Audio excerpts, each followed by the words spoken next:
Oke, sampai pada sesi terakhir di Rakyat Bersuara, saya berikan kesempatan pada terpidana. Saya sampaikan terpidana kasus ijazah Pak Jokowi, 5,5 tahun penjara yang namanya Bambang Tri. Silakan. Saya menyampaikan apa yang ada di buku saya saja. Ada orang namanya Sudadi Mulyono, guru SMA 6. Jokowi masuk UGM tanpa tes karena juara umum. Ini ada di buku saya. Dari mana dapatnya, ada sumbernya. Terus Mahmud Nurwidu yang mengaku teman sebangkunya Jokowi kelas 1, 2, 3 mengatakan Jokowi tes di UGM bareng saya. Ini mana yang benar dua orang ini? Gitu loh. Ya dua-duanya nggak benar. Karena ijazah UGM-nya pramuka kata Pak Victor. Itu ya. Terus lagi gini. Jokowi itu masuknya SMA tahun berapa? Kata Bu Sri Adiningsih tahun 78 bareng dia. Dan itu kalau lulus lancar, itu lulus SMA 81, ijazahnya kok 80. Pusing dong kita. Gitu loh. Ini semua bisa di-track lagi di buku saya itu. Walaupun Bu Sri Adiningsih sudah meninggal, kan ada catatan dia lulus SD tahun berapa, SMP tahun berapa, masuk UGM tahun berapa. Bu Sri Adiningsih itu menyampaikan pada Anda langsung atau seperti apa? Bukan, ada datanya. Dari bukunya Bu Sri Adiningsih sendiri. Yang menyatakan bahwa satu angkatan dengan Pak Jokowi. Dengan Jokowi di SMP 1 Surakarta. Di SMP. Ya. Tapi kenapa tahun masuk SMA-nya beda? Ya, padahal dulu nggak ada proses percepatan misalnya begitu ya. Ya kalau ada ya berarti itu keajaiban yang baru lagi dari Jokowi gitu loh. Nggak ada lah cerita-cerita itu. Ya toh. Ya udah itu aja, daripada nanti dibantain Bang Rasman, Bang siapa itu saya nggak kenal Pak, Anda nggak kenal itu. Terus Bang ini, ya udah itu aja. Baik.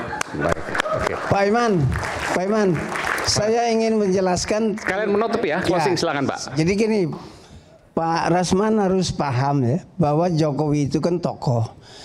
Ijazah dia itu tanggung jawabnya KPU. Makanya yang sekarang banyak keluar lagi pembicaraan tentang KPU. Jadi gini Pak Rasman, dokumen kandidat yang dibawa oleh partai ke KPU itu dilakukan apa yang namanya verifikasi. Berita acara verifikasi itu dari KPU datang ke kampus atau datang ke sekolahan, mencocokkan dokumen ijazah yang legalisir itu dengan ini. Jadi kalau tadi menyatakan UGM sudah menyatakan ini benar, ini sah, ditentukan oleh KPU.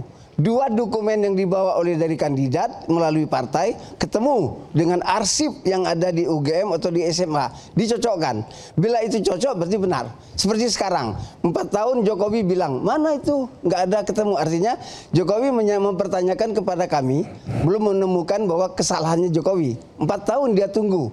Nah sekarang yang kita khawatirkan karena ini 4 tahun ada upaya Jokowi sama UGM untuk mendapatkan kertas tahun 85, tulisan tahun 85, maka akan digelarkan Mas Jokowi atau sama UGM.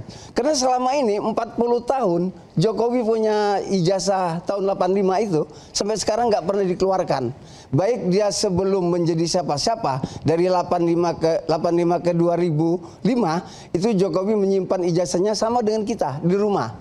Tapi ketika dia 2005 masuk KPU mau menjadi kandidat itu kan harus digelar. Nah Eko menyatakan bahwa dia tidak melakukan verifikasi ke sekolahan maupun ke UGM. Dia juga tidak melakukan public expose sehingga gelap. Sampai 10 tahun dia di Solo itu dia kampanye 2 kali tidak muncul UGM-nya, tidak muncul Intinya Farhad kena prank nih sama Bang Victor nih. Jadi kita melihat itu muncul setelah tahun ini. Kena prank nih. Nah, jadi kalau sekiranya mau Rasman mau menjelaskan ijazah itu melalui negara yang dia disebut namanya KPU sebagai penyelenggara, menemukan dokumen yang dibawa partai kepada KPU dengan arsip. Kalau itu ketemu clear.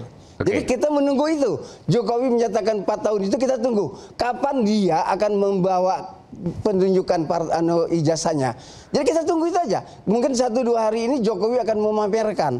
Ini ijazah saya. Yang kita khawatir ke Pak Betor. Yang kita khawatirkan Bapak-bapak ini kan memverifikasikannya, menelitinya yang dikeluarkan oleh namanya Andi apa? Yang dari PSI itu. Ya. Dian Sandi. Ya. Kita selama ini mendiskusikan, membawanya ke beberapa tempat identik dan segala. Intinya Pak Betor menantikan Pak Jokowi menunjukkan ijazahnya, walaupun ada beberapa yang mungkin dihitamkan, di blur gitu ya. Yang berbeda yang dibawa oleh Sandi. Apapun nanti. Ya, itu yang akan menyebabkan kita akan menjadi repot. Jadi kawan-kawan ini meneliti selama ini yang dikeluarkan oleh Dian Sandi, yang kita diskusikan terus, yang sekarang kita menyatakan itu diskusikan itu.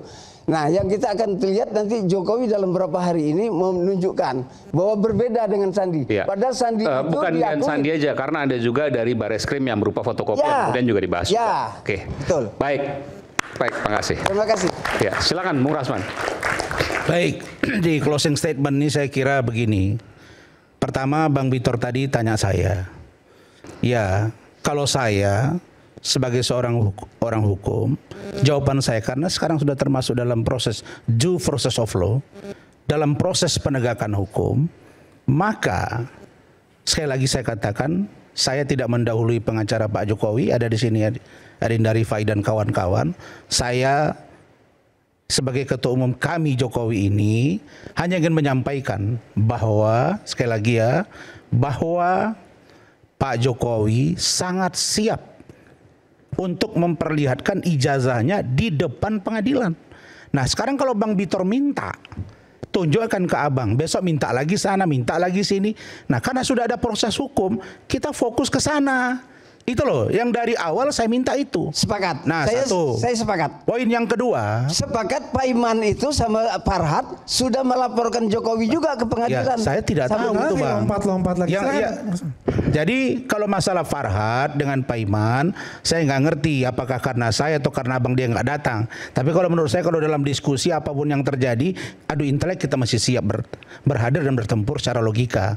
Kemudian yang kedua, saya hanya ingin mengingatkan kita sebagai anak bangsa. Bang Bitor pernah anggota DPR RI, kita pernah sama juga aktivis, ya kan? Ini kan mohon maaf ini ya, Bang Rismon, Bang Bitor, Bang Roy, Mas Roy.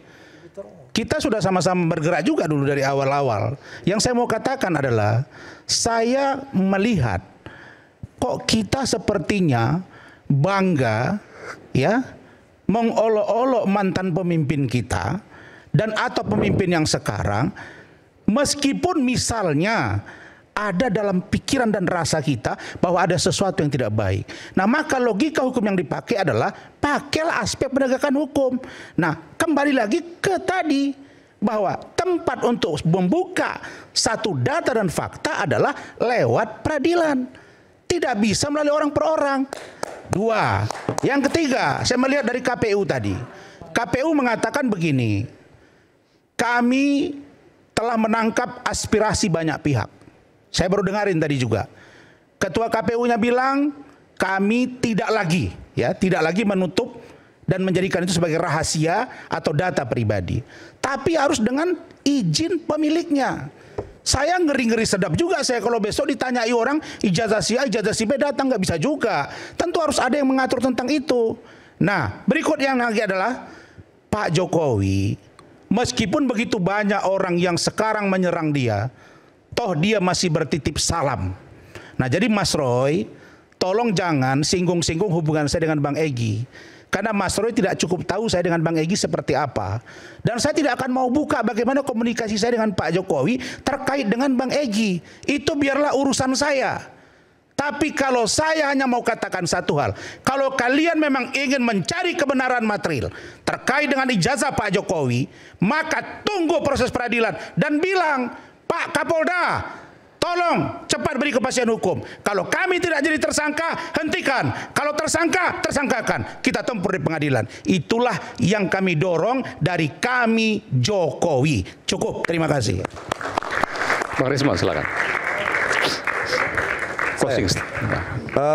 Itu statementnya sudah, ancaman itu udah lama ya. Sudah bosan kami mendengarnya.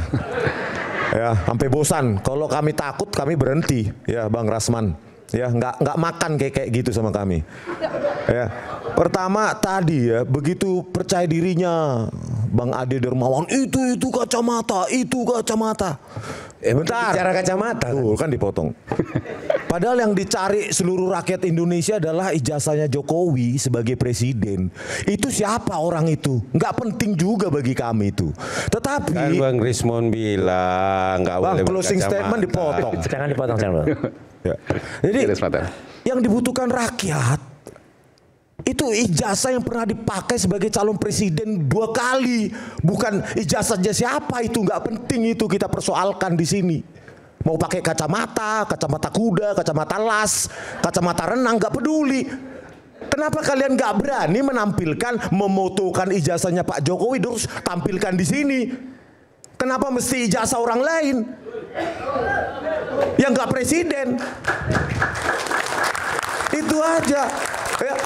Oleh karena itu penelitian kami ya tetap tegak berdiri. Kenapa? Ya bisa direkonstruksi sama orang lain kok.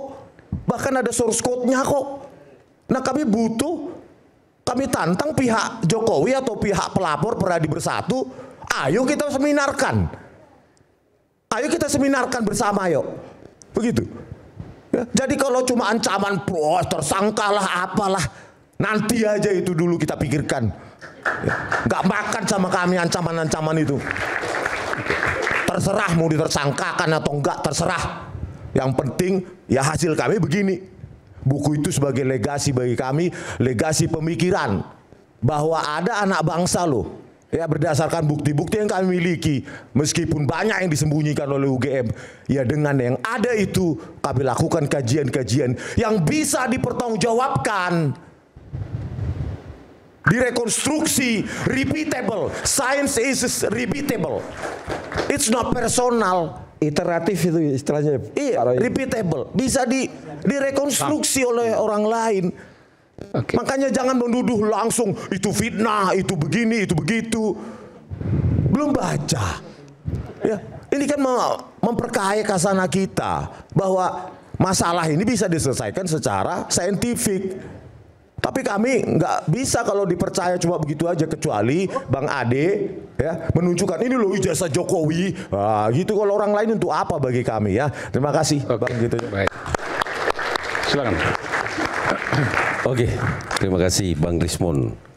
Ya, tadi kan bicaranya kacamata Bang Rismon. Ya, oke baiklah, terima kasih Bung Aiman. Jadi kalau saya sih melihat ini ya, kasusnya yang dilaporkan baik dari pihak Bapak Jokowi maupun dari termasuk mungkin kami, ya. Mas Gibran, Wapres. Ya, kalau saya melihat gini, bahwa proses ini kan sudah sampai tahap pemeriksaan UGM. Ya, UGM juga dengan pernyataan sebagai otoritas sudah keluar bahwa secara resmi mengumumkan, dan itu sudah juga tidak hanya mengumumkan secara digital yang kita saksikan, tetapi juga dalam pemeriksaan BAP mereka. Itu sudah, ya sudah terjadi itu. Terus kemudian diperkuat lagi, ada satu lagi untuk memenuhi 184 itu, ya bahwa satu lagi yang harus mendapatkan keterangan. Tapi saya dengar kabarnya sudah juga, yaitu Dikti. Ya, Direktorat Jenderal Pendidikan Tinggi itu juga sudah lakukan klarifikasi. Artinya saya menyayangkan juga Polda Metro sampai saat ini juga belum ada dengan alasan bahwa ada demonstrasi kemarin sehingga terhenti sementara karena banyaknya yang ditangkap ya. Terus saya mengadakan komunikasi juga sama penyidik kami di Polda Metro. Saya bilang kok enggak ini, dia minta waktu Bang, karena ini ada proses demonstrasi dan lain sebagainya. Ya kalau mereka melakukan analisis atau penelitian, ya kalau memang Polda Metro menilai bahwa counter daripada segala bukti yang pernah dihadapi yang ada saat ini, ya, dan itu Polda Metro mengatakan bahwa oh enggak cukup bukti, ya udah lu hentikan dong, jangan buat kita juga repot menanti-nanti kan gitu. Tapi dia bilang enggak kok Bang, kita masih dalam tahap pemeriksaan beberapa lagi, sedikit lagi. Ya sudah, saya bilang lakukan segera minta ya kan biar ada kepastian hukum, karena ini sudah mulai dari jurus-jurus mabok 212 sudah keluar entah kemana-mana, melebar semua Bang Aiman ya kan. Datang lagi Bang Betor ngeprank lagi ya kan. Nah itu dia ngeprank lagi, ada perdamaian, tidak ada perdamaian lagi dan lain-lain sebagainya. Ini kemana-mana, keluar lagi satu ini kan yang belum selesai penghukumannya, masih pembebasan bersyarat kan? Jangan ngungkit itu lagi. Iya, kan Bapak ngomong tadi pembebasan bersyarat enggak? Saya masih PK. Iya, pembebasan bersyarat enggak? Saya tanya dulu. Saya masih PK. Iya, bukan PK, enggak ada hubungannya sama PK. Saya tanya, Bapak pembebasan bersyarat. Jangan tanya saya, closing statement ya aja. sudah, makanya Bapak jangan juga mengkomentari saya. Saya nggak komentari, kamu yang komentari saya duluan kok. Ya, saya menyampaikan kepada Anda dengan gestur Anda seperti itu. Tahu nggak? Ya, udah. Jadi ya, kalau saya tidak mau dengarkan juga ke Bapak karena Bapak masih dalam tahap pembebasan bersyarat. Itu yang pertama. Saya tutup telinga saya dong. Saya kemana-mana. Bosen ya. Omongan ini Anda kok. Ini kemana-mana ya. Saya minta Polda Metro ya kalau melihat acara ini, udah segera lakukan. Kalau mau dihentikan silakan hentikan. Kalau mau dilanjutkan ya silakan lanjutkan segera. Gelar perkara, penetapan tersangka kalau memang itu dimungkinkan. Tapi kalau tidak ya bebaskan mereka. Baik. Demikian ya. Terima kasih. Karena bicara soal hukum ada pengacara dari pengacara dari Mas Roy Suryo. Ada sedikit saya berikan sekitar 2 menit, jangan panjangan ya Mas ya. Oh iya. Karena terkait dengan kasus hukum. Oke, terima kasih Mas Aiman. Jadi namanya siapa Mas? Saya Gafur Sangaji, kuasa hukum dari teman-teman yang sekarang berperkara di Polda Metro Jaya. Perlu saya sampaikan satu hal terkait dengan dokumen yang sudah disita oleh Polda Metro Jaya. Sampai kemudian kami mengikuti proses pemeriksaan di Polda Metro Jaya, ijazah Pak Jokowi itu tidak pernah sama sekali ditunjukkan kepada terperiksa. Dalam hal ini adalah para terlapor. Kebetulan saya yang mendampingi pemeriksaan Pak Rizal Fadilah. Pak Rizal Fadilah ketika mau diperiksa, beliau menanyakan barang bukti ijazah. Apakah memang betul-betul sudah disita? Dan kalau sudah disita, tolong disampaikan dokumen bukti penyitaan, berita acara penyitaan. Kemudian kedua, adakah ijazah itu memang secara fisik sudah ada belum di Polda Metro Jaya? Nah, karena Polda Metro Jaya dalam hal ini adalah penyidik tidak bisa menunjukkan barang bukti itu, maka kemudian Pak Rizal Fadilah berdasarkan pasal 52 KUHP bahwa tersangka atau seseorang yang terperiksa, mohon maaf, seseorang yang diperiksa sebagai terlapor itu punya hak bebas untuk menyampaikan keterangan apapun. Dan itu didengar oleh penyidik sehingga Pak Rizal Fadilah kemudian tidak menyelesaikan materi pemeriksaannya secara tuntas. Itu satu hal. Hal yang kedua, terkait dengan barang bukti ini saya kira penting nih barang bukti ini. Kenapa? Karena proses pembuktian hukum pidana material itu kekuatannya tidak bisa hanya pada alat bukti 184 KUHP. Tetapi juga harus kita lihat pada korelasinya dengan barang bukti pada pasal 39 KUHP. Kalau kita bicara barang bukti, ijazah sebagai barang bukti, maka ketika ini masuk dalam proses penegakan hukum, ijazah ini tidak bisa hari ini kita katakan asli. Kenapa? Kalau kita larikan ke pasal 39 KUHP, barang bukti itu kan kualifikasinya cuma 3. Pertama adalah barang hasil kejahatan, kedua, barang yang digunakan untuk membantu proses kejahatan, dan yang ketiga ya adalah barang yang berkaitan dengan proses kejahatan itu sendiri. Pertanyaan kita, ijazah Pak Jokowi ini statusnya apa dalam konteks hukum acara pidana yang diatur dalam pasal 39 KUHP? Apakah hasil kejahatan ataukah barang yang digunakan untuk melakukan kejahatan? Ini yang sama sekali kita tidak bisa memberikan kesimpulan karena ini masih proses due process of law. Dan saya setuju dengan Pak Rasman, ya Bang Rasman, bahwa karena ini masih dalam proses due process of law, sehingga terhadap objek ijazah yang hari ini menggemparkan bukan hanya Indonesia tapi seluruh dunia, maka statusnya hari ini tidak bisa katakan ini asli atau palsu. Sesuatu yang masih berproses secara hukum. Karena itu saya setuju dengan teman-teman Bang Roy Suryo dan CS bahwa tolong ini di-challenge gitu loh. Tidak bisa kita secara sepihak mengatakan bahwa oh ini kan sudah dikatakan asli oleh UGM gini. UGM berdasarkan pasal 185 KUHP itu statusnya adalah saksi. Kalau ada pihak UGM yang diperiksa di Polda Metro Jaya, itu ingat kualifikasinya adalah saksi. Dan saksi berdasarkan pasal 185 KUHP itu nggak bisa berdiri sendiri. Oke, jadi Anda harus ada korelasinya dengan alat bukti lain. Jadi bahwa Anda tidak bisa menyimpulkan, jadi Anda mengajak publik berpikir bahwa ketika UGM menyatakan itu asli, tidak bisa serta-merta itu kemudian dianggap asli. Karena menurut kami secara hukum itu masih tidak saksi. bisa hari ini dikatakan asli karena proses pembuktian terhadap objek ijazah yang masih hari berjalan. ini menggemparkan itu masih berproses. Oke, baik. Seperti itu. Baik. Silakan, Bang. Mungkin bisa dijawab sekalian. Oke, saya closing statement aja. Iya, ini kan penting. Secara hukum mungkin Anda mau menyampaikan, mau menyanggah dan lain sebagainya, silakan. Yang terkait apa ya? Tadi bahwa tidak bisa disimpulkan ketika UGM menyatakan ijazah itu asli, nggak menyimak kayaknya. Ya itu sudah terjawab sebenarnya. Kan laporan TPUA sudah diproses di Bareskrim. Ya, sudah diperiksa sejumlah saksi, ahli, surat, barang bukti. Ya. Lapor menyatakan itu identik. Saksi-saksi teman-teman kuliah Pak Jokowi, dosennya semua sudah diperiksa, menyatakan beliau kuliah. Arsip-arsip bukti surat, seluruh dokumen perkuliahan Pak Jokowi sudah disita oleh dan proses hukum masih berjalan kata.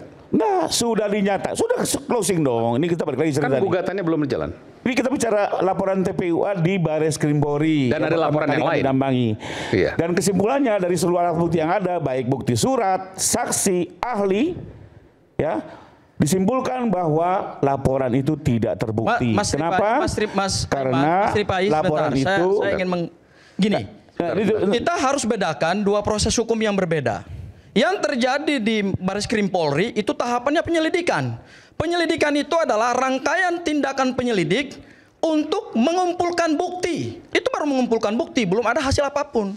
Jadi tidak bisa secara hukum kita menarik satu kesimpulan hukum bahwa kalau sudah dihentikan berupa SP2 lidik oleh penyidik Bareskrim Polri, berarti jasa itu asli. No, secara hukum itu tidak masuk dalam KUHP. Itu salah, itu keliru itu.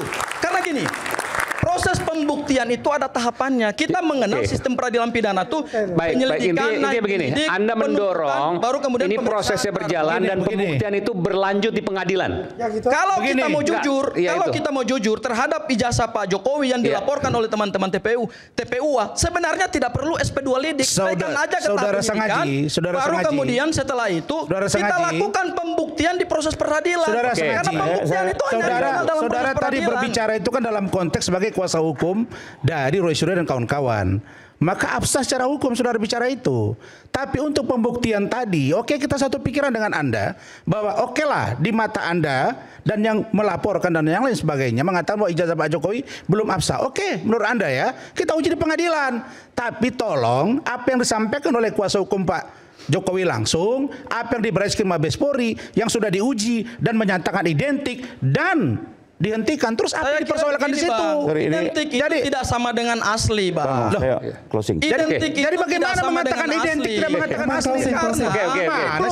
Proses pembuktian. Coba teruskan aja, Irfan. Apa Rifai? Bang Rifai. Saya lagi closing. Pidana itu pembuktiannya adalah material. Pembuktian material itu artinya kebenarannya harus lengkap. Tidak boleh ada keraguan di dalamnya.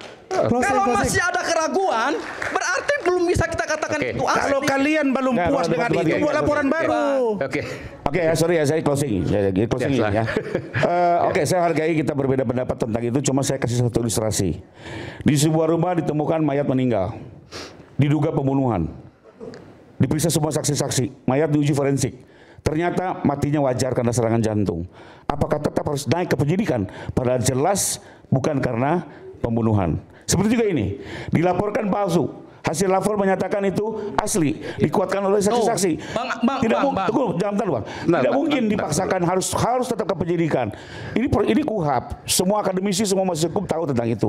Kita disaksikan semua penegak hukum. Bentar. Ini ada kasus yang beda. Mekanismenya adalah lidik. Nah, tapi menjawab lagi yang Abang.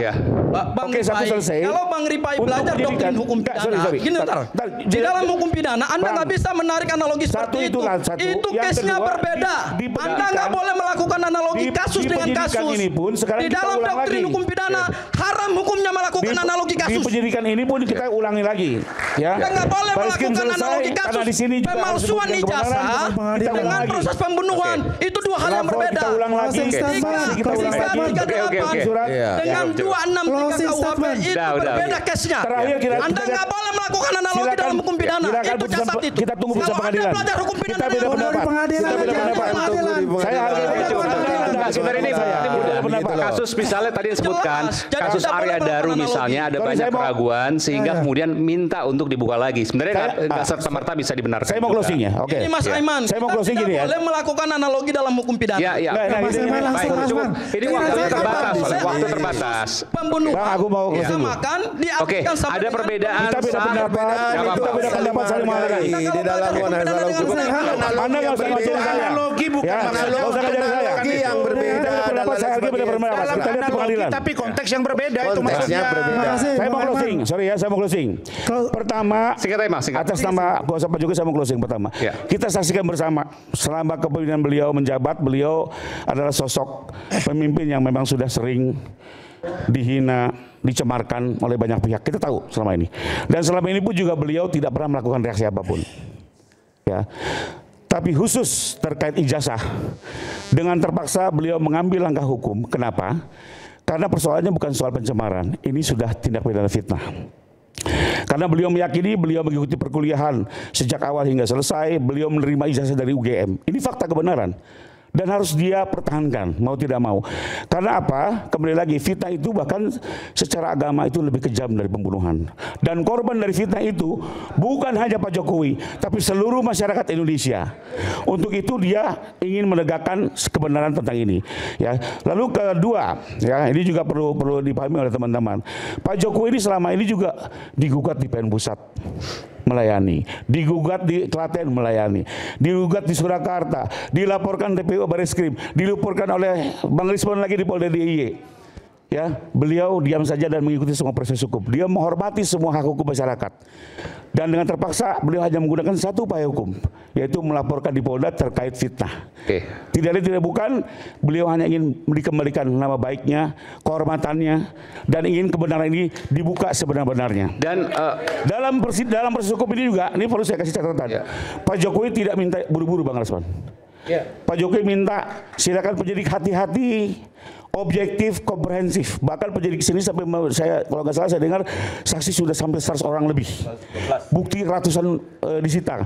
Kenapa? Karena ingin betul-betul dibuka dan nanti kita lihat dalam persidangan, kalau memang harus ke persidangan ya. Ingin juga ini dikawal secara cermat karena Pak Jokowi ingin satu, jangan sampai orang yang tidak bersalah diminta pertanggungjawaban, tapi juga jangan sampai orang yang bersalah lepas dari tanggung jawabnya. Untuk itu Pak Jokowi sendiri memohon kepada seluruh masyarakat, kawal proses hukum ini, mari kita saksikan, mari kita pantau termasuk teman-teman media apakah proses ini benar berjalan sesuai prosedur yang berlaku. termasuk soal ada yang backup di belakang ini. Kalau soal itu kembali lagi, statement beliau di berbagai media kan adalah itu prediksi beliau karena beliau melihat ini panjang dari tahun 2022 sampai sekarang, ya. Jadi menurut beliau analisanya, saya pikir juga semua ini common sense. Sekian lama apa nih gitu. Kalau bahasa beliau gini, orang boleh membenci dia, itu sesuatu yang wajar. Nggak mungkin juga semua orang suka. Tapi kembali lagi, ada satu titik soal fitnah ini memang perlu dibuat terang-menerang. Oke, baik. That's the point. Terima kasih. Oke, silakan. Terima kasih Bang Aiman. Di sini saya mungkin juga ingin bagaimana memberikan persepsi kepada publik mengenai ijazahnya Mas Gibran. Ya, tadi kan sudah tidak ada yang membahas masalah ijazahnya Mas Gibran ini. Kalau dikatakan dari Mas Roy tadi, Mas Roy Gibran kuliah di Orchard Secondary School tahun berapa? Kalau Mas Roy kan meneliti ini kan semuanya. Itu sudah salah. Orchard Secondary itu sekolah bukan kuliah.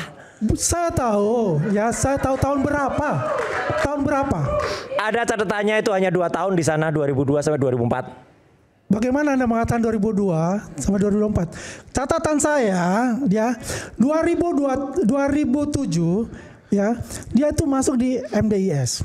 Oke, artinya silakan diprotes KPU. Kalau gini, tunggu dulu sebentar. Itu data itu dari KPU. Tunggu dulu. Silakan sebentar. protes KPU sana. Bentar. Tunggu dulu dong. Saya ini dulu. Ya saya jelaskan. Saya nggak potong-potong juga tadi. Ya kan, nyantai aja. Ya kan, 2002 ya itu masuk di Orchard Secondary School. Iya benar kan. Kemudian ya dalam kurikulumnya ya, kalau di Singapura itu ada yang percepatan yang ekspres, ada yang natural, ya kan. Ada yang 4 tahun ya, ada yang 4 tahun sampai 5 tahun. Ya, kalau udah teknik ada yang 4 tahun juga. Yang dia lakukan ini 5 tahun. 2002 sampai 2007. Kemudian dia masuk. Salah. Udah sebentar dong, saya selesaiin dulu. Yuk bisa ini. Dia masuk di Management Development Institute of Singapore. Ya kan? Dia selesai 2010, berarti 3 tahun. Memang di Singapura itu, di Malaysia itu juga 3 tahun. Ya, karena itu adalah British kurikulum. Ya, karena Commonwealth countries. Kan itu. Dimanapun Malaysia, Australia dan sama itu. Kemudian begini. 2002-2007 itu 5 tahun sesuai dengan kurikulum dari Singapura. 2007 kemudian dia selesai 3 tahun 2010. Nah, MDIS ini bekerja sama dengan Bradford. Kalau di Singapura ya, mungkin ada yang lulusan dari Singapura di sini bisa koreksi saya. Untuk yang lulusan universitas negeri ya seperti NUS, NTU, SMU ya, itu berdiri sendiri. Tapi kalau yang swasta, mereka ini berkolaborasi dengan universitas yang di UK. Salah satunya adalah MDIS dengan Universitas Bradford. Ya. Dan dia mendapat ijazah Bachelor of Science bidang marketing. Dan ini dulu, bidang marketingnya ini ada unsurnya finance dan akuntansi. Kalau sifatnya komunikasi itu gelarnya adalah Bachelor of Arts, BA.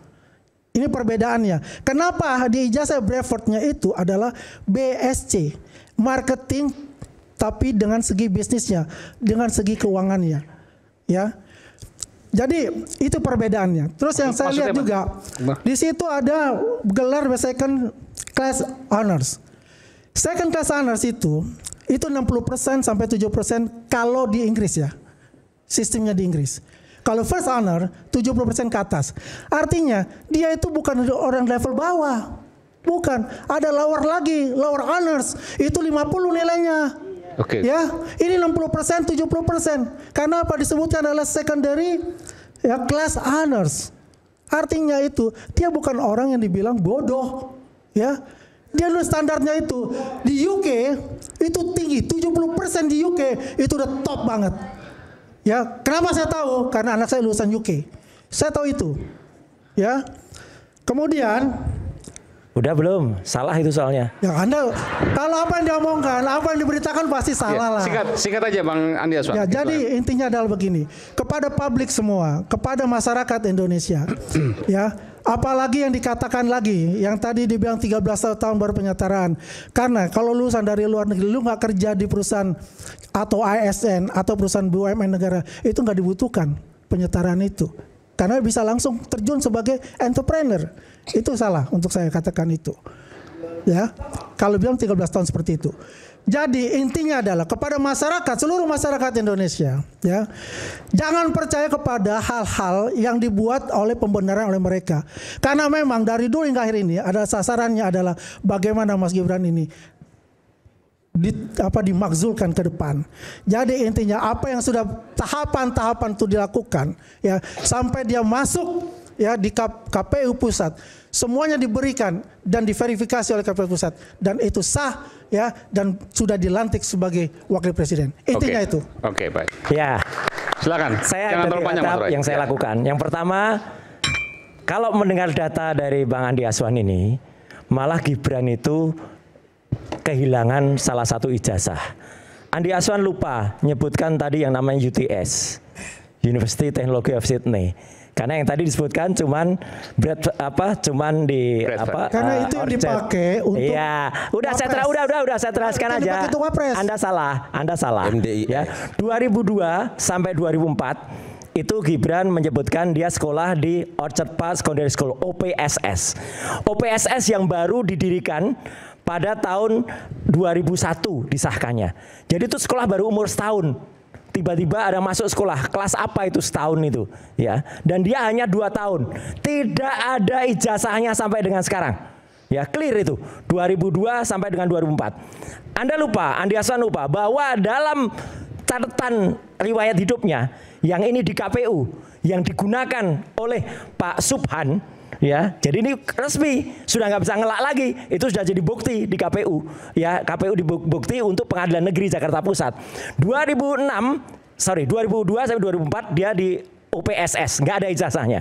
2004 sampai 2006 ditulis di situ di UTS, di University Technology of Sydney. Tapi hasil pengecekan faktual yang ada di UTS, dia tuh hanya masuk 6 bulan. Dan itu direkomendasi dengan surat penyetaraan dari Dirjen Didasmen tadi yang sudah kita lihat. Dan itu setara dengan SMK. Berarti turun lagi dia. Dia ketika UTS itu maunya masuk UTS, tapi nilainya nggak cukup. Mas. Iya udah waktunya udah habis. Itu foundation. Itu foundation. Iya udah saya tahu. Itu foundation. Kita tahu juga untuk itu. Enggak udah. Yang intinya MDIS ya ini bekerja sama dengan Bradford.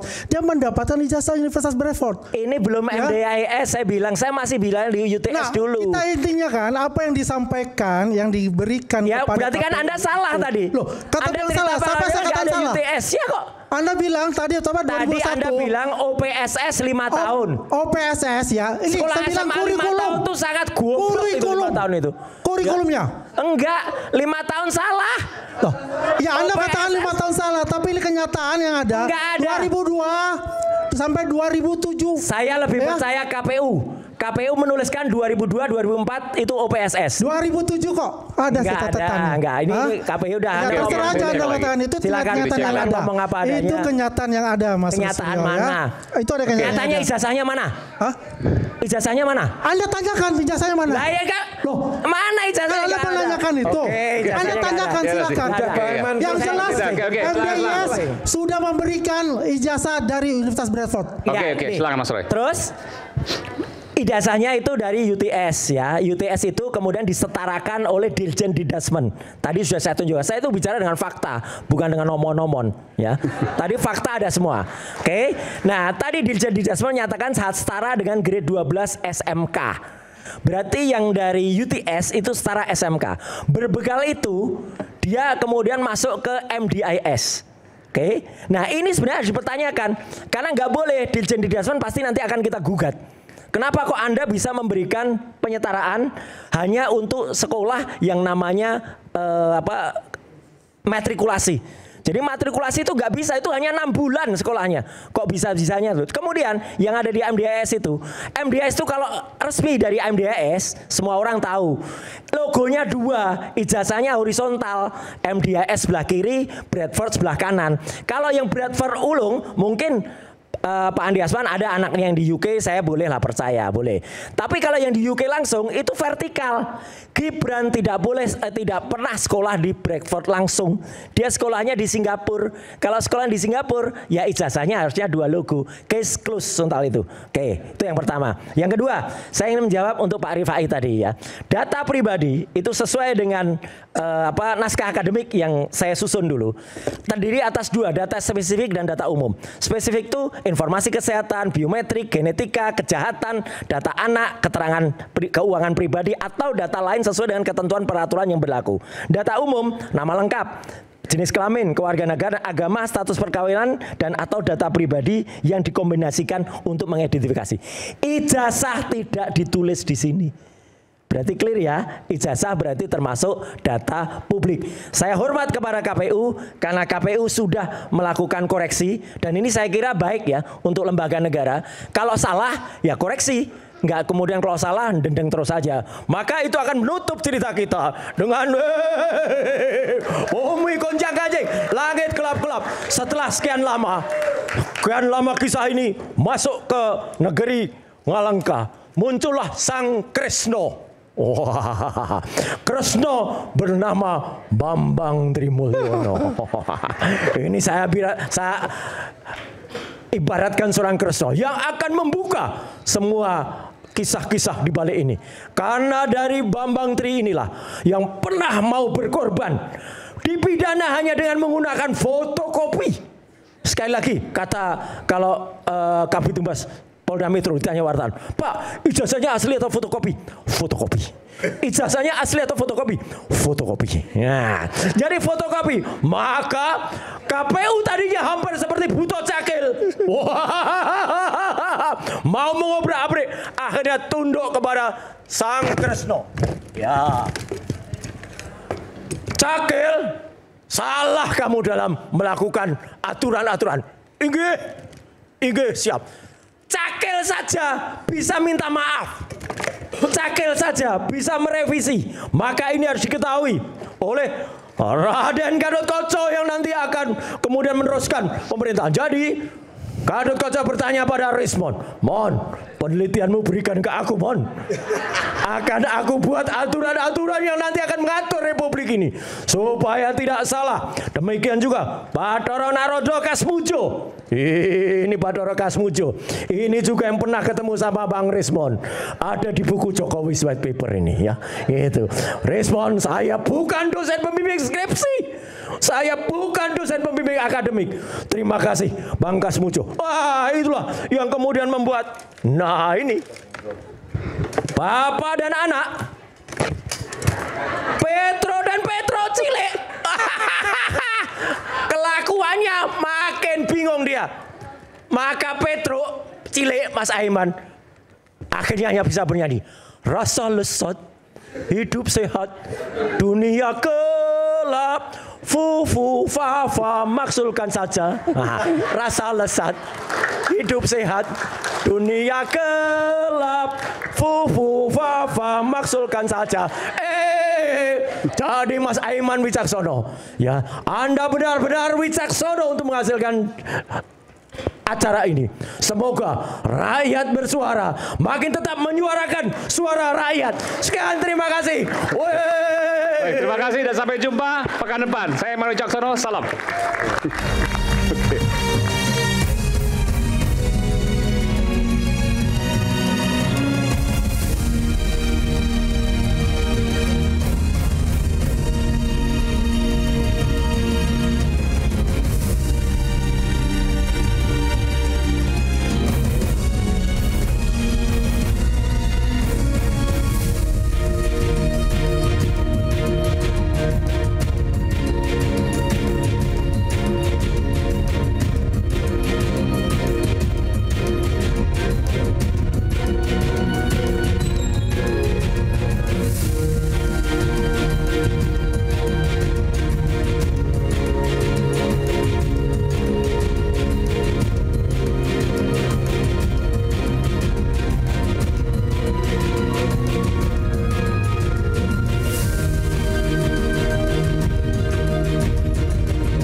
Dipilih dari singkong terbaik, hasilkan keripik singkong tergaring. Garingnya tiada banding.